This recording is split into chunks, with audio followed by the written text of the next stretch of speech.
It's the first day of the rest of your life, and it's time to change it for the better. But don't resolve to lose weight or to be less stressed. You look fine, and that low-level hum of anxiety and overwhelm that you feel, that's normal. Why not instead graduate from college? Come on, you know you wanna. But in all seriousness, this could be one of the best decisions you ever make for your career, and I'm gonna try to prove it to you today, starting with a few statistics. When I worked in a writing tutoring center as an administrative assistant in a position that only required a high school degree, I made about $21,000 per year. But when I got promoted to directing that center in a position that required a bachelor's degree and more, I immediately got my pay shot up to like $38,000. Now, I'll admit that neither of those is very much, and I'm definitely not bragging here, but the point is that with the more education, you qualify often for higher paying positions. I really was massively underpaid. That was awful. You see, in 2022, the median bachelor's degree holder made about $75,000 a year, while the median high school diploma holder made $45,000. That is a difference of $30,000 a year. Of course, that doesn't mean that once you graduate college, you're magically going to start making all of that money right away, but with the doors that are open for you, you will be able to go and get paid more. Oh, and as a bonus, people with bachelor's degrees are 47% more likely to have healthcare paid for by their company. And that is kind of an expensive big deal too. Definitely a nice little bonus. When I applied for the administrative assistant position, there were potentially hundreds of other people who would have wanted to apply for it too. But when it came to the director position, the pool was much, much smaller. And that's because the degree requirements kept a lot of other people from applying. Think of job degree requirements as a moat that, yes, you do have to swim across, and sometimes it's not fair that they're requiring a degree for this, but once you're across, that makes you having this position that much safer from everybody else who's not willing to do the swimming. And the result of this is that people with college educations have much better employment numbers. In fact, in 2023, they were unemployed at a rate of about 2%, while people with high school diplomas were unemployed at a rate of 3.9%, which is almost double. Now, of course, in the grand scheme of things, both of those numbers are pretty good considering how economies work, but the point is that the more education you have, the more in demand you are, the more likely you are to have a job,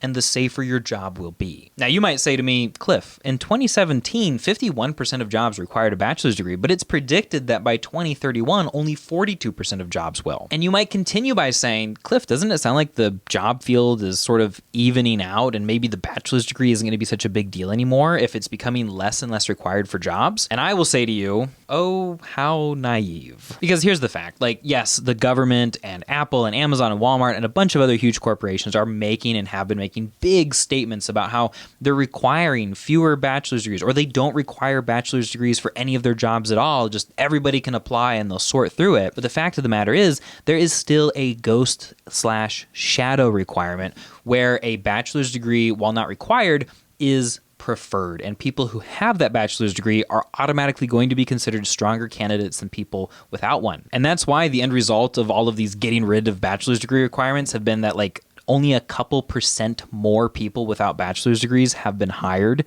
than there was previously. So yeah, great, they're not required, but they're basically still required. And that's because college proves something about you that high school can't. For most of us, we basically all have to go through high school, but you don't have to go to college. A lot of people choose to. They take on this financial burden, they take on this time commitment, they suck it up and sit down and they listen and they follow instructions and they get grades. And they're basically doing what people tell them to do. They have a degree proving that they will listen to authority over a long term, showing commitment and work ethic and all this other stuff. And companies, surprise, surprise, seem to like that. And that's why nearly half of jobs require a bachelor's degree, and why many of the rest are still going to consider you more competitive if you have one. Society is built on people who do thankless tasks that require little education to qualify for. We need our roads paved, we need our food made, we need our buildings cleaned, and there's honor in any kind of work, but sometimes it's harder to feel a sense of purpose in a job that sometimes feels thankless. As an administrative assistant in the writing center, I struggle with a sense of purposelessness. I answered emails, I greeted people, and I made appointments. And that took up maybe 2 hours of my 8-hour day, and the rest of the time I was just sitting there waiting for something to do. So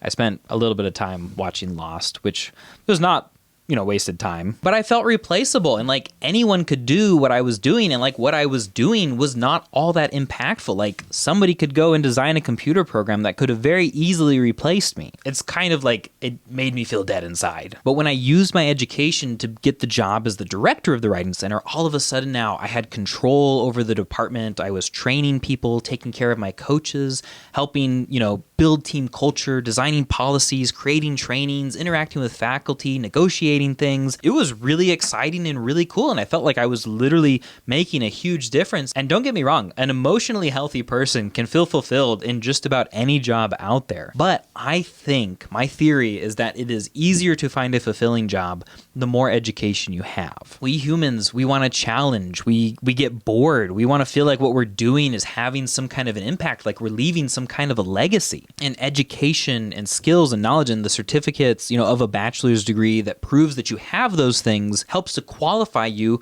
for some of those jobs, like being a counselor or being a lawyer or being a doctor, where you get to feel like you are making a bigger impact on other people's lives, which is a great transition statement here because college also helps us to help others more. I think a lot of you guys out there probably are a little bit altruistic, like you want the world to be a better place and you'd like to be part of that. And if you think about it, most jobs are about helping people and then getting compensated for your help. The businessman who makes widgets sells those widgets to the people who need them. The farmers grow us food. The fashion designers help us feel good about how we look. I want to thank whoever designed this cool waffle knit Henley here because I look pretty good wearing this shirt. I really like this shirt. The person who made it helping me look cool and feel cool, which is giving me the confidence I need to help you right now by helping you get educated. Of course, there are exceptions. TikTok influencers, cigarette manufacturers, day traders, and like 80% of politicians. But other than that, most jobs help make the world a better place. And I think that's a beautiful thing. But before you can help people, they have to trust you. And because of the work that goes into it and our respect for knowledge, society attaches a lot of trust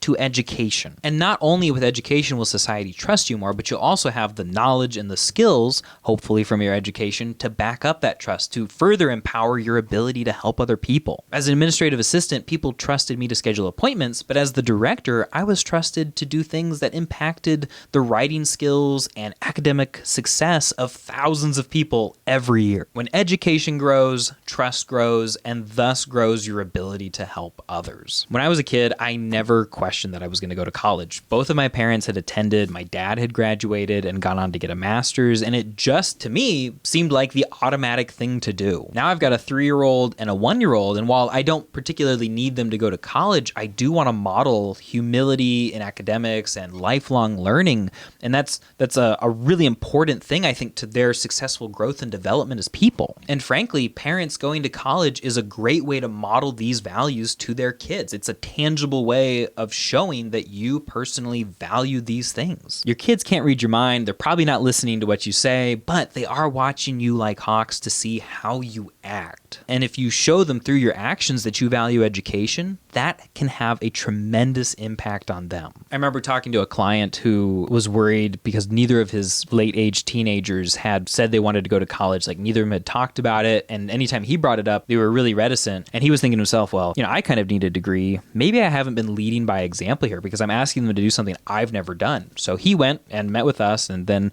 put together a degree plan with us and went off and graduated.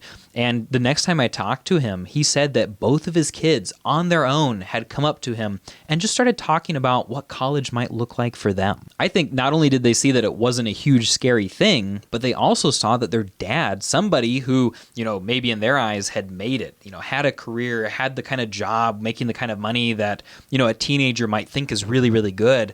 And then they see that he wants more and they start to say, well, that's my dad. I come from him. I'm like him in a lot of ways. Maybe I want more too. And I think that is just so cool. So don't pay lip service, moms and dads. Be the first step in a family legacy. To get a little bit mushy for a second, we are often told that we are not worth investing in. Go do that job you hate. You're too old to dream. You're not smart enough. You're not young enough. You're an idiot. Guys, all of that is garbage. Those are lies that we accept because we think we have to, or even worse, because we're using those as excuses for not taking responsibility for making our lives better. There was nothing I could do about it. I was too old. I wasn't smart enough. That's letting the world around you write your story, and I am not having any of it. A lot of us, put in a little bit of effort to get to a certain point. We apply for that job, we, get some experience, we try to get a promotion, and then we get a little comfortable, and it's not exactly what we wanted, but we sort of tune that voice out, and we just get comfortable with the status quo. And we start to internalize this belief that this is as high as someone like me can go. And there is so much sadness and self-doubt in that belief, whether it's coming internally from you or from your environment handing that down to you. And I don't have the time or the education to break you down psychologically here and explain to you where this belief came from and how it happened. So I'm just going to cut to the chase here and say that it is wrong. You are worth it. You are worth investing in. Your future is worth it. So if you'll indulge me, I want to invite you for a moment just to dream again, just for a second here. If your life was better, what would it look like? Would you have higher earning potential? Would you have a more secure job, a job that gave you more of a sense of purpose, a job that allowed you to help other people more? And if it is a step up, a level up from where you're at right now, why the heck aren't you going for it? And frankly, this isn't even a reason for college. This is just a reason for trying. And more than that, I think a reason for giving yourself permission to want something better and then to take the time to go and make it happen. And if that resonates and that sounds like you and accomplishing that dream would require a college degree, I say go for it. All right, enough of the motivational stuff. I think I got the message across. I hope that's helpful to you. We here at College Hacked, of course, don't believe that a college degree needs to take 4 years and be an insurmountable obstacle that costs a bunch of money and takes forever. Instead, a lot of our clients and viewers graduate from college in under a year for somewhere between $4,000 and $15,000. If you would like to learn more about that, you can check out this free video here, or you can go to the link in the description and sign up for a consultation with us, where we'll help you graduate college quickly and inexpensively and build a career that you love. We've helped a ton of people. We'd love to help you too. Thank you so much for being here, for watching this video. And yeah, just go get it, guys. You got this. Thanks for watching and happy hacking.